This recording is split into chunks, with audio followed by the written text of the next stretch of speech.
Rosaliak bere laugarren diskoa datorrela iragarri du, Lux. Artista katalanak azaldu duenez, 18 kantu berrietako 3 formatu fisikoan besterik ezinen dira entzun, biniloan eta CD-an.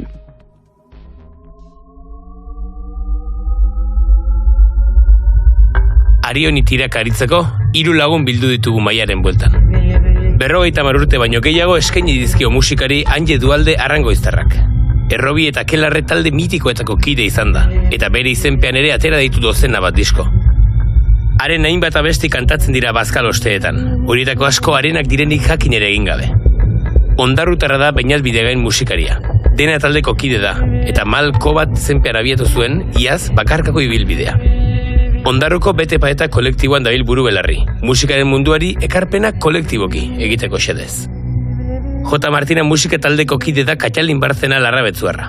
Konpromiso politikoa eta sorkuntza artistikoa elkar uztartuta garatzen ditu bertan. Eta anabasa honetan gidari eta bide lagun Amets Aranguren. Hirukote ongi etorri eta eskerrik asko gonbidapenan hartzeagatik. Asko hitz egiten da azken urtetan Euskal Herrian eta musikari dagokionez batez ere autoekoizpenaz. Gaur egunia edonork egin dezake kantu bat edo gehiago bere etxean eta bere kasa argitaratu. Horrek egin batean igual utz dezake alde batera disketxeek egiten zuten lana. Bai, egin batean ez delako agian beharrezkoa. Beñat, zuk ze B alde ikusten diozu horri? Bueno, nik uste dut B alde ikusten duela igual konnotazioi txarraz, ez? Uste dut horrek dakarrela alde batetik suposatzen daben lan guzti, musika proiektu bat aurreatatik norberak etxidana edo taldin etxidana, ez? Hori xalik behalde edo alde txar bat, baina xalik alde hon bat bebai, xalik gustatzen gatzun zeu zer eta nire kasun da gustuko ondodan zeu zer nire baliabidekin aurreatatik musika proiektu bat. Zeu zer holan ikusten dutena desberdintzen dabena bastante disketxitatik de musika proiektu bat zerotik sortezun momentun bizibiliadi lortzi hori bada nahizune, ez dala ainerreza. Bai. Zuek zentzu hortan ondarrun pixkan martxan jarri zarete Betepa eta kolektiboan? Bai, ondarrun baino gehiagoa nahi gendun zaretu Euskal Herriko beste ezaugarri antzeko taldikin eta holan txiken jo. Bai. Katalin, zure kasuan, J. Martina taldean aritzen zara, zuen kantuak entzuna dituenak kontzertuetara egin beharko du, edo bestela batez ere digitalean. Oker ez baldin banago, fisikoan ere baduzu zerbait, bai. Baina igual ez da izan lehentasuna zuendako. Zalantza izan duzue, zentzu hortan hartutako erabakiari dagokionez? Esan, lehenengo diskoa ez dago fisikoan, bigarrena bai. Vale. Eta nahiko modu intuitiboan hartu gendun erabaki hori, esan izan asko hausnartutako erabaki bat, baina uste dut intuizioa ere esanguratu izan zela momentu horretan, gure adinagatik eta gure kontekstuagatik eta musikaren zabalpena ulertzeko geneukan moduagatik naiz eta era inkontzientean izan. Orain baino gazteagoak ginen eta bagenekien guk egin nahi genuena zan, gure musika zabaldu. Eta bagenekien gaur egun plataforma digitalak olako demokratizazio baterako aukera moten deuriela, publikoak diru gutxirekin musika asko eskuragarri izan alizateko. Badakigu plataforma digitalen interesa ez dela musikaren unibertsaltasuna, baizik eta jende dena euretan inbertitzen egotea eta eurek hortik badakigu milioika eta milioika euro ateratzea ez, eta horren kontrola izatea, baina badaukalde hori ere bai, eskuragarritasunarena agian beste balintza batzuenpean interesgarria izan daitekena. Eta gero ikusten genuen, gaur egun naiz eta fisikoan ateratzeak kontrol bat eman diezakezun zure hori autokoizpenarekiko eta zure produktoa edo zure ekoizpena ateratzeko moduarekiko, bagenekien bebai gure adineko jendea zala gehien bat gure musika entzungo zuena, eta gustatzen zaizun talde bakoitzaren diskoa edo vinilo erosteko 15, 20, 30 euro ordaintzea ez dala reala, eta igual ez gendula nahi atera objektu bat erosteko zen hain eskuragarria izango. Ordan, bueno, ideia horiekin mugitu ginen pizkat, gero egia bigarren diskoan atera gendula fizikoan, eta, bueno, zan gehiago, asko landu gendulako irudia, eta irudi hori objektu fiziko baten ateratzea, kasunetan viniloan edo diskoan interesatzen zitzaigun, ez hainbeste musika gaitik, baizik eta, bueno, iruditegiagatik, ez, eta iruditegia plazaratzeko forma horrengatik. Baina badakigu ez dela gaur egun reala, ez dela eskuragarria mundu guztierentzako, agian zure diskoa erostea bai, baina zure gustuko talde guztien diskoak erosten ibiltza ez. Orduan, ez dut uste gaur egun fizikoaren eta digitalaren artean zerbait hobea dagoenik, baizik eta horren atzean eskutatzen direla bi negozio desberdin. Vale. Zentzurtan ezakitan Jesuk nola ikustuzun zure burua, beste belaunaldi batekoa zara erabat, biniloak eta diskoak ez dakit milaka esan, baina ehunka behintzat bai saltzen ziren garai hortakoa, ez dakit zure kasuan ikusi duzun garaiari egokitzeko beharrik momenturen batean?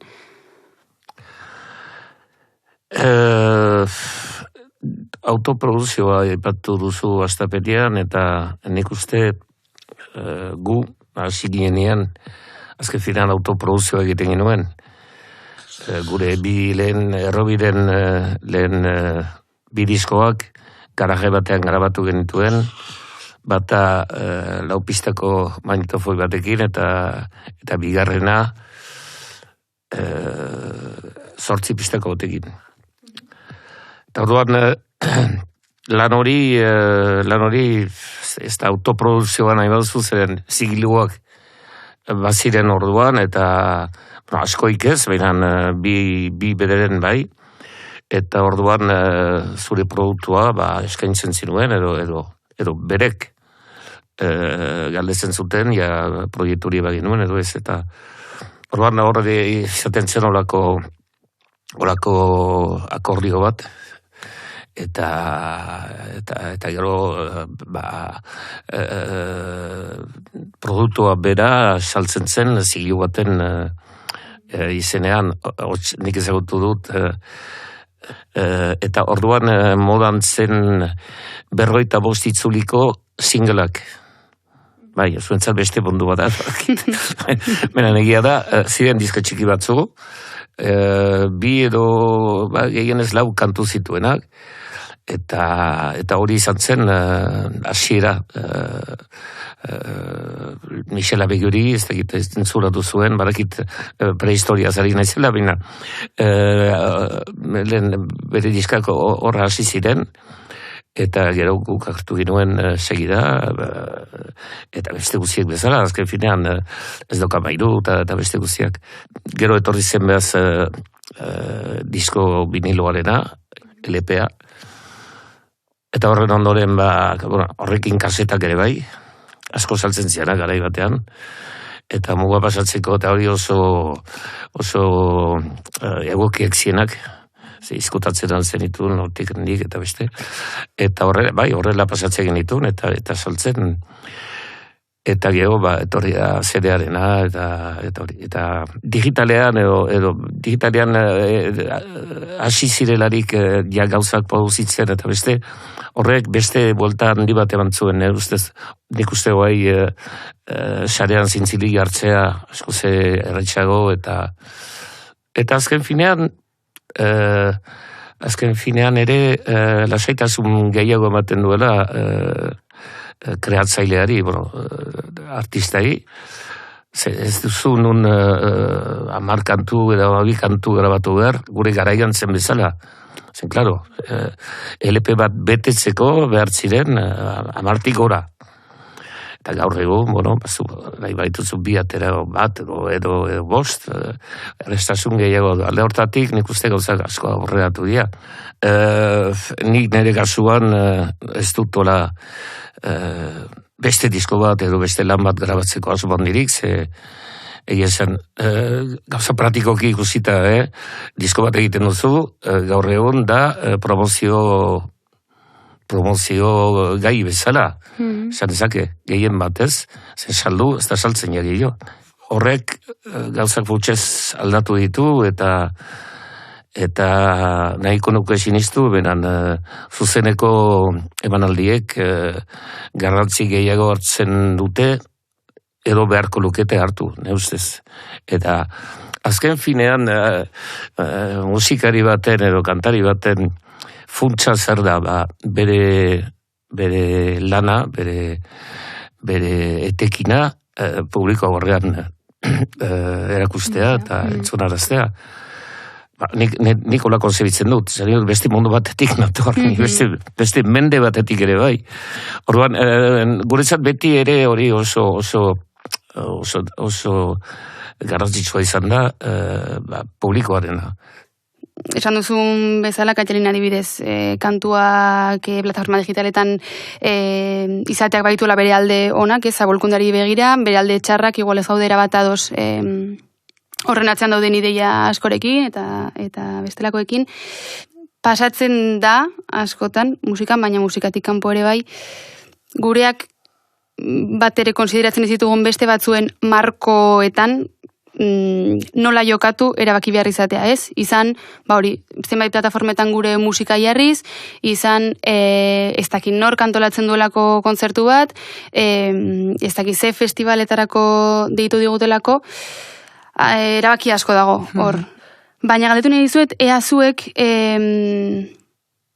oso urrutik uste dituzuen marko hoiekiko jarrerak edo erabaki konstiente bat hartu duzuen, hau da, erabaki duzuen, ni espaldimanago ados ez dakize festivalen antolakuntzarekin, nire erabakia da ez jotzea. Edo alderantziz izan den, ontara gonbidatu naute eta ez nago honekin ados, beraz, joanen naiz, eta esan nahi ditudanak, esan behar ditudanak, eta, bermatuko du nire aldarri edo salaketa hori, marko horren barruan.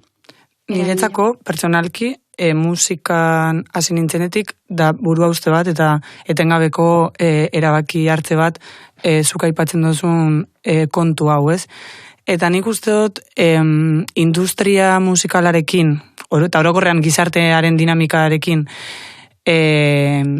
kritikoak garen musikariok eta musikazaleok eta horrekiko kritikoki jokatzen dugun, bai musikari izaten dut musikazale kolektibo eta barrez, aipatu gulako bai, existitzen dira bai kolektiboak borondate kritiko hori dekienak, ez?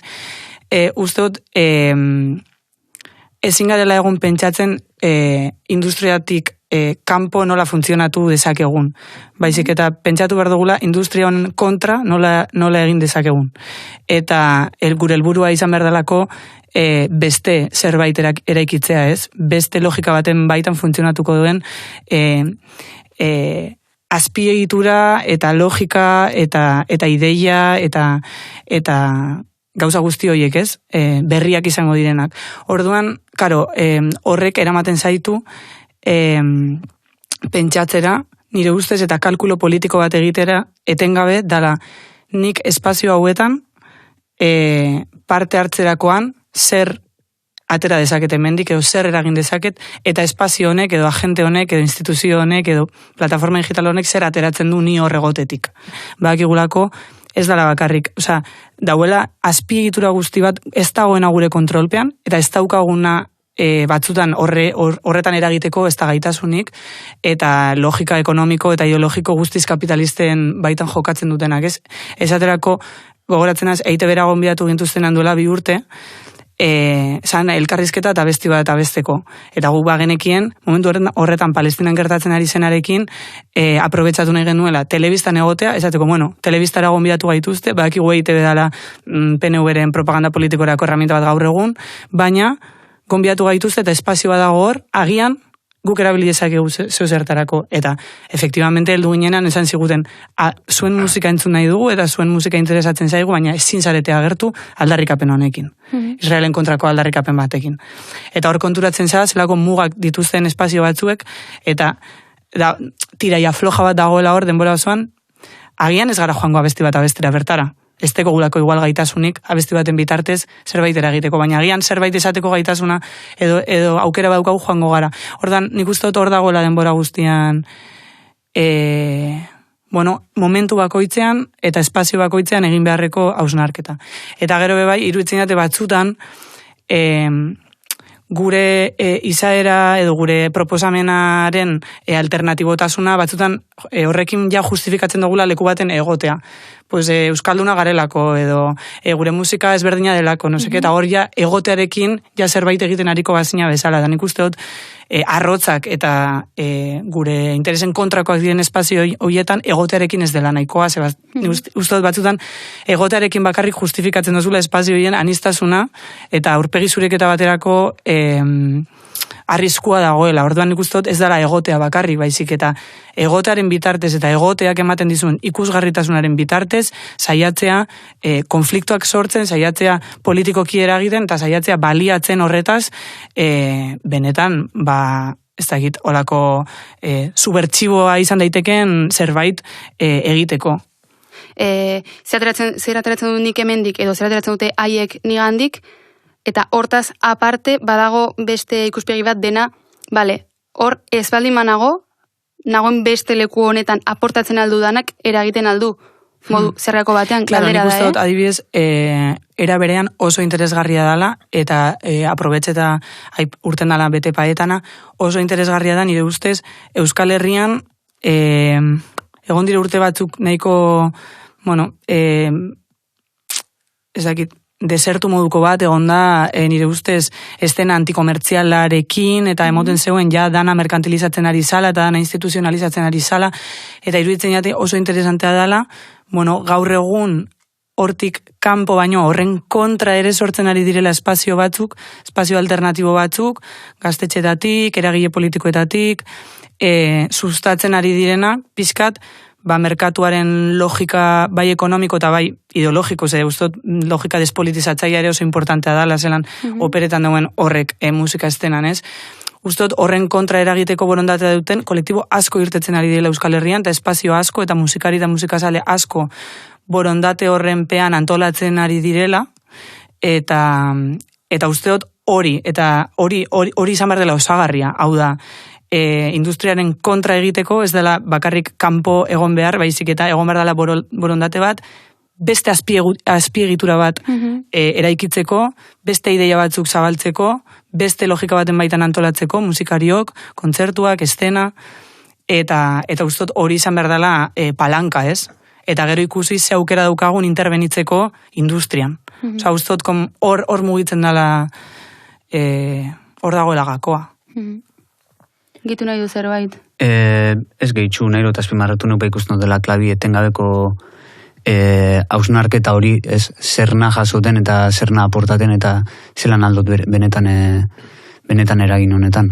Ez da, on Spotifyen kontu honeaz danaz, aurreko aztein gorka urbizuk esan banaz, ia zer dan hobeto Wafa moruko kantak egoti Spotifyn, ala ez egoti. Nik uste dut kasu horretan neurketi edo nik bentsat neurketi txendoten modun argi ikusten dut hortik kanpo egon berdela alde batetik eragingune orokor baten ez da belako ulertuko euskera zabeztutako kanta horrek zer nahi da benezan, eta benetan ez dut uste eraginkorra danik, eta Spotify negotin edot esan, Eta beste alde batetik, ez da realisti presgazela gure sorkuntzan espazio bat emoti horri aldarrikapenai berez zer ikusire ez dakarrenin adibez gorka urbizu baten letrak Palestinan hausixaz. Ez dut uste aldarrikapenak etxea zuzenduko danik hortik aurre ordun. Nik kasu hortan argi ikusten dut kanputik inberdela, badazelako beste aukera batzuk eta bai gustot badala borondate bat eta burrukatzeko kanputik hori. Zukaine, Kallarinek eta Beñatik ez bezala, zure, musika ogibide izan duzu, musika edo musikaren bueltako jarduna. Ez dakit horrek baldintzatu zaituen batean, batzutan egon nahi etzenuen leku batzuetan egon behar izateko, edo... Bai, ez dakit musika hogi bide gisa izateak behartu zaituen momenturen batean, bestela eginen etzenuken zerbait egitera. Garaiak desberdinak ziren eta jarran ez ginuen aukera edo autu handirik ere garaietan, 70 markada inguru hortan, infrastruktura oso gutxi zeon, ez. Eta guk asmatu behar izan ditugu, azken finean, kantariok, taldeok, gure infrastruktura moduko batzu, pixkarak gero agertu ziren musikagintzako bulego batzu, haiek nunbait errestu zuten antolazailikiko harremana eta hori guzia. Baina, astapenean etzegon deus, etzegon zer, eta behartuak izan ginen, edozein tokitara, edozein banditzetan, eta kantatzea egatia, militante ekintza bat zelako, azken finean, goazi ginen, Frankoren garaian hasi ginen, eta ia da, beti ere, kantatzea, muga pasatzea abentura bat zen, eta muga pasata gero nora gindoa zen ez ginakien, ze aurkituko genuen herrietan eta beste. Orduan, beti ere zen olako ustegabe batzu, beti ere, onak eta txarrak denetaik. Gero, gauzak aldatu zielarik, transizio garitik gora, hor gauza bizko bat hobetzen hasi ziren, teknikoki oindik askoik ez, baina, eta gero, zuk esaten zenuena, ze badnitzetan eta ze filosofiarekin o ideiarekin abiatzen ziren olako zeretara. Joan, ala ez joan, eta beti ere zergatiarena eman behartzen, eta hori guzia asko ze minberako zirelako, ez dut esaten gaur ez direnik ez, beran gai horietan eta batez ere Euskal Herriari zuzendua oso minberatxoa zen hori guzia. Orduan, kontu handirekin ibili behartzen, nuntzartzen zenitun hankak eta beste, horrek, numait, ez dakit traba izan zen berez, baina zure baitan egin nahi zinituen gauzak nunbait trabatzen zituen bai. Nahi ez, eta gero linea oso koherente bat eroan behar zenuen, eta kasuan direkin. Gero musikaz bizitzea aipatu duzu, nik esango nuke musikaz bizi ez dakit, behinan iraun dutala, eta irautearekin, horrek esan nahi du ere, diruz eta oso beti oso mugatua, oso kezkatua ere bai askotan, famili bat duzunean eta beste. Orduan musikaz bizi itzorietxe eta asko gustatzen. Bizik eta musikaz iraun bai, hori bai. Eta gero lan batzu egin behar direla ondoan, esan edut, nire kasuan irratian lan egin nuen, gero mila gauzetan azken finean, beran horrek ere, nunbait, ateratzen zaitu zure funtsetik. Baina, ez dago nian beste erremediorik. Eta gaur egun ikusten da, zuek gazteok, askoz ere argiago ditutzuela ideiak alde hortatik ez, bentsat ez dut izan nahi, biziera aldetik gauzak asko aldatu dienik, beran behintzat egiak zuek argi dituzue, eta zuk izaten zenuen bezala, gu hortaragoaz, eta hori egin behar dugu, eta hori genezat, atxegin garria da, gure frustrazio bat betetzen ari zeaten, unbait, guk izan ditugun frustrazio batzu betetzen ari zeaten, eta eskertzekoa da hori. Argi dago, musikariak erabaki asko hartzen dituela, batzuk ikusten dira, eta beste batzuk ez dira ikusten.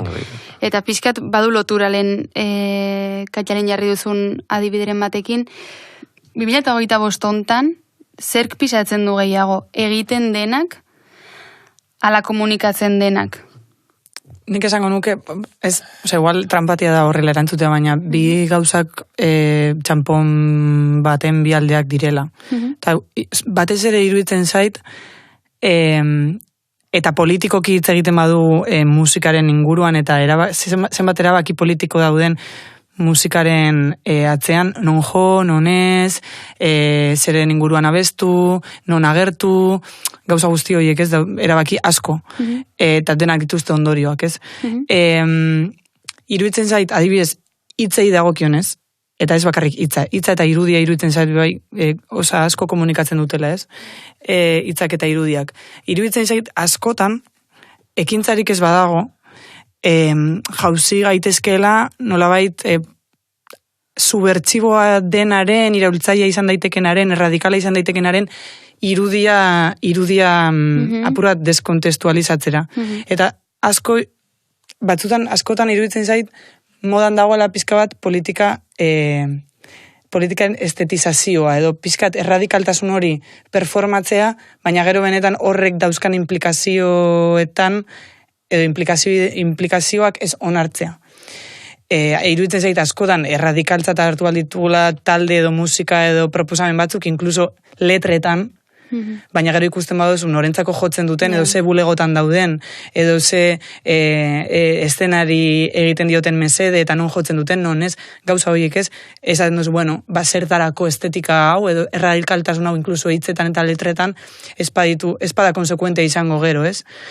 Orduan, ekintzekin berdina, baina uste dut ekintzak, gehiago eragiten dutela. Ekintzak generatzen dute publiko bat, generatzen dute espazio bati mesede egin aldiote, naiz eta igual letretan edo ez izan hain argia, ez? Eta orduan iruditzen zait txanponberaren bi aldeak direla zentzu horretan. Nik galdera gehiago ados, erabat esetuzunarekin, baina gehiago beste aldeari begira planteatzen nuen galdera. Hau da, ikuste ditut musika talde batzuk, igual ekintzari lotuago daudenak, baina ekintza horiek komunikatzen ez baldin badira ez dira sekula publiko. Eta orduan, ez dakitze puntaraino ekintza horiek daukaten eragina. Ulertzen? Aipatzen zen duen Rosalia. Bai. Eta Rosalia izango da gaur egun, ikusgarritasun gehien daukan artista edo gehienetarikoa. Osa, gaur egun, bezakit artista garaikiderik ezagunenetarikoa izango da. Eta bere ustez, argi daude bere ideiak, eta adibidez, aurpegiratu ziotenean Palestinaren konfliktoa hasi zenetik, edo, behintzat intentsifikatu zenetik, gaur egun arte ez duela ezer esan horren inguruan, berak esaten zuena esan, bere egunerokotasunean, argi uzten dituela bere ideiak, bere ekintzen bitartez, eta berez dakizer, baina batzutan momentua da ere, hausartzeko publikoki gauzak esaten, momentuak exigitzen badu, ez? Eta jende asko ez dago prest horretarako horrek izan ditzaken konsekuentzien gaitik, horrik ikusten da zenbaterainoko zure zilborrari begira bizizaren edo zure interes propioi begira bizizaren bakarrik. Eta zentzu horretan egia da Rosalia dago beste esfera baten, eta agian gu bezalako taldeak beste realidade baten aurkitzen gara, ez? Baina esan nahi dudana da, batzutan agian momentuak exigitzen du publikoki esatea eta posizionatzea gauza batzuekin, naiz eta zuk uste izan, zure egunerokotasunean konsekuente zarela ideia batzuekin, edo... Bai, nik gehiago plantatzen nuen, eta igual ez dut formulatu ongi hasieratik, baina gure maila hontan, iruditzen zait, igual gauzak egiteko prestutasuna handiena duten taldeek, gero ez dutela hori komunikatu nahi, ez beldur direlako, baizik eta ez dutelako hori egin domina bat eramateko. Eta batzutan, esan nahi dut, ez dakit, ezagutzen ditugu talde batzuk, ez dutenak parte hartu nahi izan zirkuito konkretu batzuetan, ez daudelako ados antolatzailekin, dena delakoarekin. Baina gero talde hoien izaeran ez dago komunikatu bat ateratzea hori esan ez eta batzutan zalantza dut ea ekintza hortatik arago ez utilitzateken komenigarria izanen ez domina bat eramateko. Baizik eta publiko egiteko eta komunikazio horrek izan dezaken eraginagatik beste batzuk igual ere hurbildu daitezkelako ez utilitzateken egokiagoa edo ez dut plus bat ematen bastante handia ekintzari komunikatzeak. Piskat, zalantza hori badut. Bai, nik hau lotzen dut beste nonoiz komentado zuaz. Guk adibidez etxen duen autu edo hartzen duen neurrixe kontzertuk aukeratzeko momentun. Asko zaintzen dugu lurraldetasune eta alegintzen ga lurralde eskualde barrein ez joten denbora mugatu baten, adibidez, Iruien barrun eskualde baten ez errepikaten alegintzen ga, eta hori esan isazta ez bez, hori igual ez duela komunika, eta aldabela injarrasko duki hori komunikatik beste talde batzuai eurape zalantzan jartzeko, ia zel leko hartzen dagoen, eta zein ikentzetan duen leku, guk hori dana etxen dugu, logika batetik dana, guk eskualde baten joten badu Iruien barrun, Irubidar, nahi dago esan, publiko bardinantzako gazela joten, gitxe gura bera, eta guk joteagatik beste bi taldek ezingo dela jo. Ez? Orduan, kasu horretan, norberan isakeren arabera, guk ez dugu ikusi hori komunikateko beharraz, guk ez dugu etxen hori domina jasoteko. Claro. Baina bai de egixe, igual dala gauza bat jenteak jaskok ez da bena plantea, eta guk hori komunikatik aldabela lagundu beste batzuai hausnarketa bat einarazten. Ez? Zenik bai ikusten dut, dasela talde batzuk ez da benak hori neurrixe hartzen eta holan ikusten di, pasaten dizela Euskal Herriko herridanetatik diska bakotxe aurkezten, ez? Eta eurak urte baten Euskal Herrixan dala espazio oso mugatu bat joten bada urte baten 50 kontzerto, nahi dago esan, da zela espazio kentzen ez, beste talde batzuei. Eta gero, usteot, ja, konkretamente, ulertute zer nahi zen duen esan, askotan, bebai gertatzen da, igual talde askok, lasturrek antolatutako bolo baten, ez dugu nahi jo, ez dugu nahi elikatu espazio hori, eta hori da gure jarduteko forma, askorena seguramente, eta igual ez da esaten, ez? Nik uste dut bilatu behar dela forma, eta uste dut ikusgarritasuna eman behar zaiola horreri. Uste dut horrek eragin dezakeela, ere bai, ateratzea debate bat, zer da lastur, zer gaitik ikusten dugu gaizki, zer ari da egiten. Baita nitzat hor zentunin garrantzitsure horreaz gaixaz adibidez, batutan astutenga, entzuliaz, ez? Ze entzulik dakarre injarran dixe. Guk aldou aukeratu ez joti lasturren kontzertu baten, baina kasu horretan ez badau komunikaten, ez gabiz ezten entzuli, eta entzulik ez dugu ezautzen industrisa musikala. Eta kasu horretan ibai ikusten dut oso potenti, esati, ze pasaten dan, eta ze atxik aukeratzezun espazio horretan ez joti, gero ekarri lehikelako bai, entzulik autu bat etxi, horra espazioa ez juteko eta hori ez elikatzeko. Galdera zail bat eginen dizuet.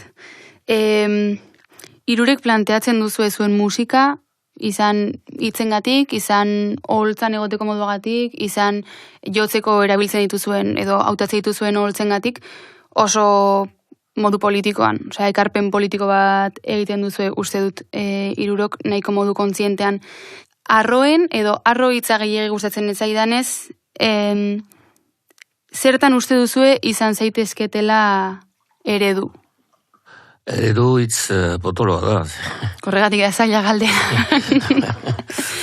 Ez duzu usten humiltasunerako tarte asko, amets. Bueno, bai, ez, baina nik markatzen dut, beraz, ez da zuen Nik ez kontua. dakit, askotan esaten da, ze ondo manejatzen duzun zure gauza, da, hori, nik bintzat beti hola izan da, eta hortan uste dut nahiko koherentea izan naizela beti, senditzen nituen bezala ateratzen nituen gauzak, bai kantuak egiteko orduan, eta bai kantuak kantatzeko momentuan ere bai. Eta horrek dakartzan akats eta hankasartze eta horiekin guziekin, ez? Ondorioak ere ekarri dituenak, zentsurarena, ez da gitura eta bestea. Baina, aholku bat eman beharko banu, eta aholkoa kako txartean, hori izpotoloa da,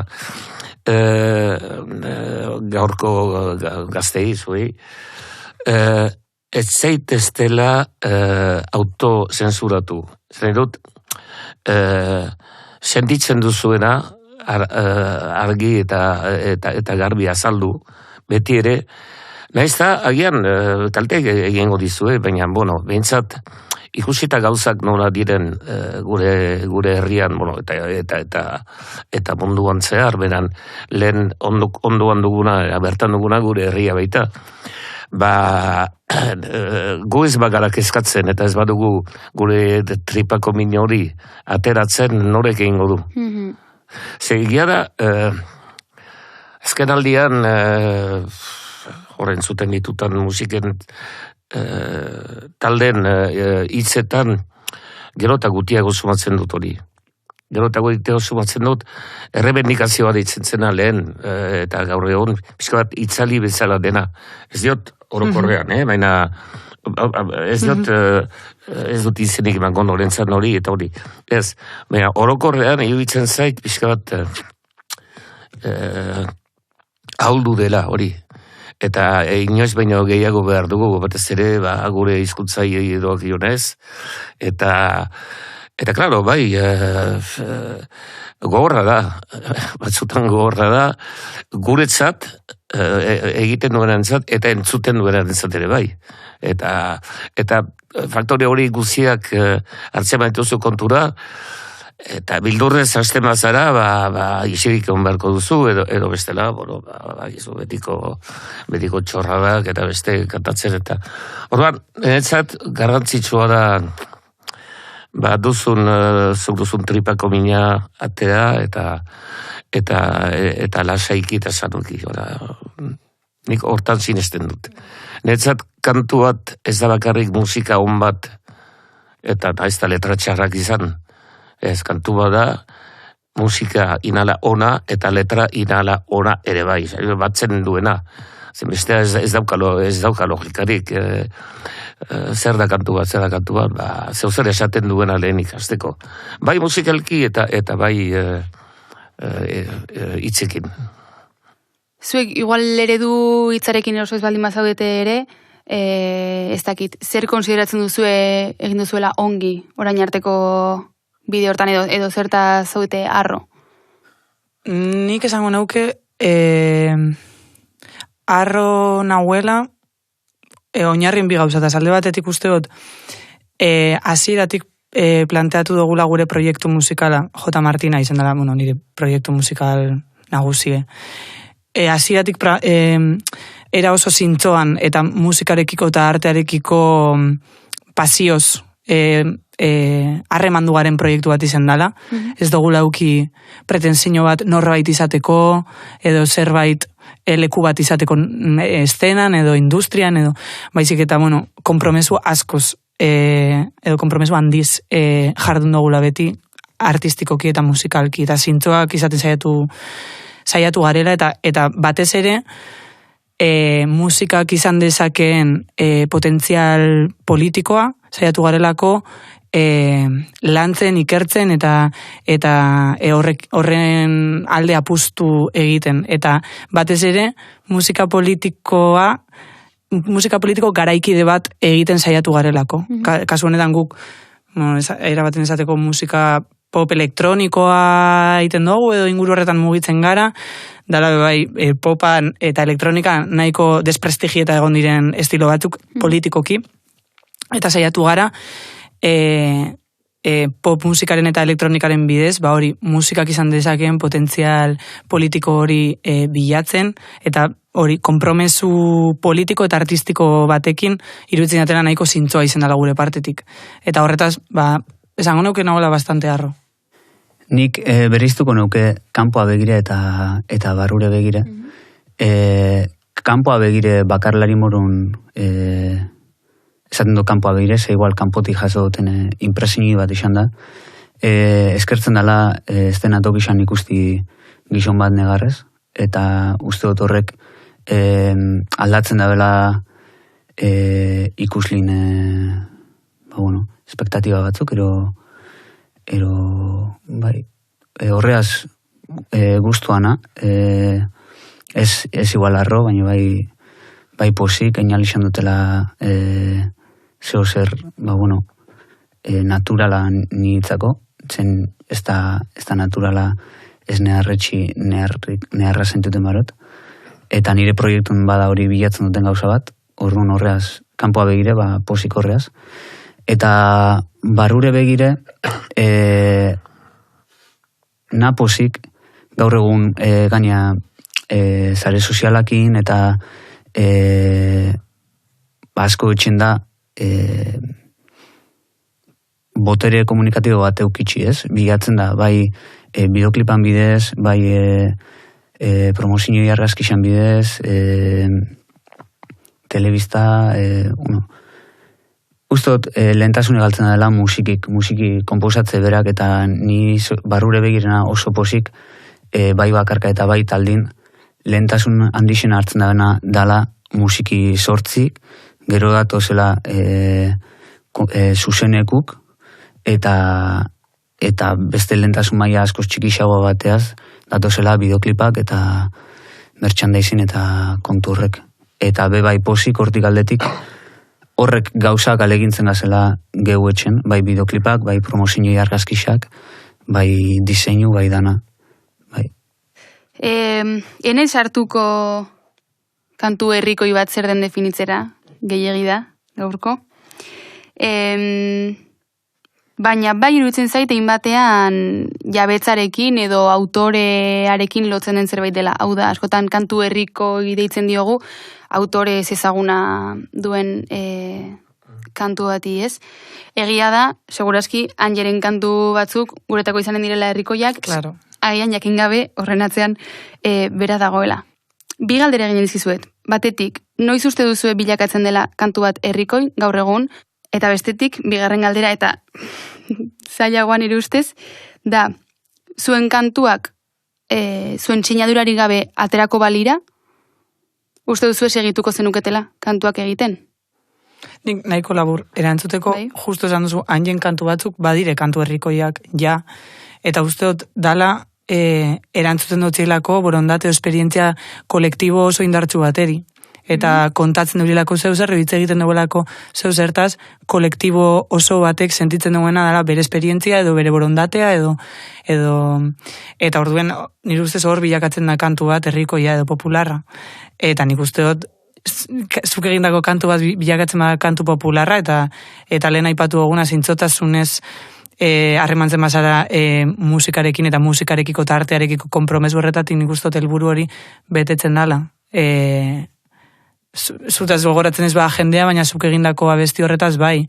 Eta harreman dut lehen esan dugun nahi edo borondate politiko edo konpromesu politiko horretatik askoz gehiago, ez? Zuk egiten baduzu kantu bat da jendearentzako eta jendeak hartu dezan beretzako eta balio dezan gogo bat sortzeko edo zerbait kontatzeko esperientzia kolektibo bat edo nahi kolektibo bat, eta ustot kantu bat iristen bada horretara, hori da ez dakit, helburu gorena. Nik oso aparte, ez da, neukan burun kantu herrikoik ja sortute da zela, eta ja ez dizela barrixoak engo. Ez da, nik ikusi dotelako beti kantu herrikoik zoz, lehenatik datozenak eta eta ez da ion momentu zelan visualizako neuken gaur egungo kanta bat, kantu herrikoi bat, bihurtzi, uste dutelako bai, kontsumo eredu askoz fugazaua, ez da izelan zen, euskeraz. Ieskorra. Bai, ieskorra dela, ez? Ez da gaur egungo kantu herrikoi bat zeixango zen, ez da neboi handata, ez da holan zeo zer dana oso ezagune, baina gero ez dut uste danik funtzinoi bat betetnana politiku edo mesu bat akarrena, ez? Igual lehen gutzako kantu herrikoik dizenak betetzen hori. Orduan ez da gaur egungo musikagintzi kantu herriko irezelan alko zan bihurtu edo, bai. Herriko izan behar da, herriak hartzen duena, bere ganatzen duena, ez? Hori, zentzu hortan bai. Beran, kantuek ez dute herrikoitasun herrikotasuna egon batetik bestera hori lortzen. Demoraz, nire kasuan, eta zoa ipatu duzu zer egin behar den kantu bat herriko izateko. Hori sekretu hori banauka, asparian erabiliko genuen, ez? Ez, enetza sorpresa bat izan da kantu askotan, nolaz zergatik kantu hau herriak hartu duen, eta zergatik ez beste bat. Bizko bat garabatzen duzu, gure garaian, 10 bat kantu nintuen, eta astentzara pentsatzen, hau, unek agian, unek balioko du, unek ez, eta gero alderantziz gertatzen da askotan, eta harritu gelitzen zera, koño, eta zegatik hau, eta zegatik ez. Eta gero beste gauza bat, kantutik nahiko zabala duzunean, errepertoria egiteko orduan, jenden aurrean kantatzeko orduan, zein kantu hartu eta zein ez. Eta hori beste kezka bada, klaro, herrikoiak bihurtu dinak, herriek, jendeak ezagutzen dituen kantu hoiek eta apropos hoiek nazkaduzuna zugia kantatzen, hoiek ez bahituzu kantatzen, kristun eskandalua sortzen da, eta gainera gerra izan ziteken, batek hau bestiak gura eta beste hori.